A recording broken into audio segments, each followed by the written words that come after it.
There wasn't an awful lot of variation in 12th century fashion, but what little there was could often tell you a lot about a person, especially their rank in society. What a woman wore could be broken down into a few main items: an underdress, a dress, some form of head covering, a belt, and shoes of course. For peasants, this usually meant a wool dress, an unbleached linen underdress, and an unbleached wimple, though tier 3 and above can wear bleached underdresses and wimples. Since good dyes were expensive in the 12th century, the wools used to make a peasant's dress are either very pale shades or brown, as these were the easiest and cheapest dyes to get hold of.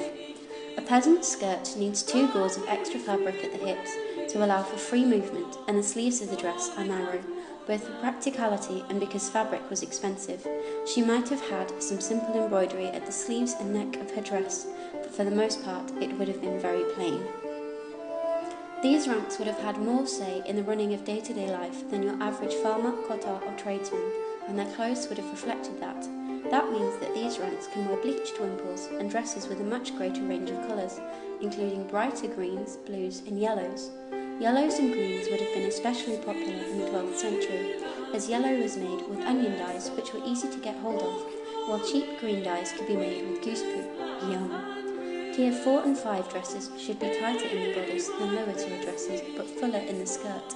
This is because it would have taken more skill to fit the bodice, and more fabric meant more money. Also, while you can still wear a wool dress as these tiers, linen dresses are allowed as well. That said, given British summers, you might as well be off staying in wool. These ranks can have narrow belled sleeves, with more complicated embroidery at the ends of the cuff and the neck. If they do though, they need a contrasting lining in linen. Tier 5 members can also wear pale dyed underdresses with embroidery at the sleeves. Dames and ladies wouldn't have spent their time working like the lower ranks, and that's reflected in their clothes. These ranks wear woolen or linen dresses, ideally with belled sleeves.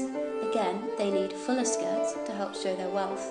These tiers and higher also need side lacing and gauze to make sure the bodice of their dress is especially fitted. Dresses may have embroidery or contrasting wool or linen at the sleeves and the neck. Tiers 5 to 7 can also wear a fillet and veil, a slightly more flattering and revealing head covering than a wimple. As they are worn by a limited number of ranks, they need to be made from fine bleached linen. You'll also see people of this rank and up wandering around with keys in their belt. Carrying keys was the mark of symbolic custodianship of a property, whether that be a house or castle, and it showed that a woman was her husband's trusted second-in-command, rather than just his wife in name only. While lower tiers might use iron keys, the higher ranks would have had more keys, showing more responsibility, and they're made from brass or copper alloys. This is the closest Normanus gets to portraying royalty, and you can see this in their clothes.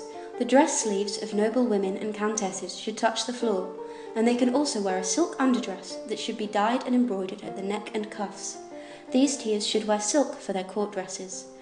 More importantly, their dresses are often marked out by their colour, as the highest tiers can wear whichever colour they like, including purple. Purple was a colour only worn by the very rich, as Tyrian purple, that's Tyrian with an A, by the way, not to be confused with Tyrion Lannister, or royal purple, as it was also called, could only be acquired from a specific species of marine mollusk, basically a sea snail. Now try saying that 5 times fast. The other thing that marked a high-ranking member of court out is the barbette. The barbette was supposed to have been introduced by Eleanor of Aquitaine, the wife of Henry II, and she supposedly caused a scandal while doing it. The barbette is made from linen. You'll also notice that belts get more elaborate the higher rank a person has. So, I hoped this helped enlighten all you non-drapers out there about the little difference between the ranks.